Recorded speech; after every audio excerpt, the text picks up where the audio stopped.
This fundraiser means a lot to the student body of Manville High School as well as the Students for Skills USA.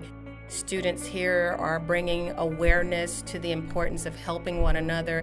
Kids wanted to get together and just show some support for Cody Langley and his family to let them know that we are here and we're very supportive of them.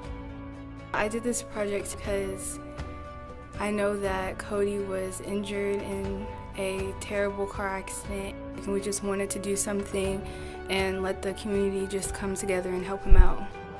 We had members throughout all of Alvin ISD and the community to come out. Individuals came out not to just get their car washed, but just to donate money for a very important cause.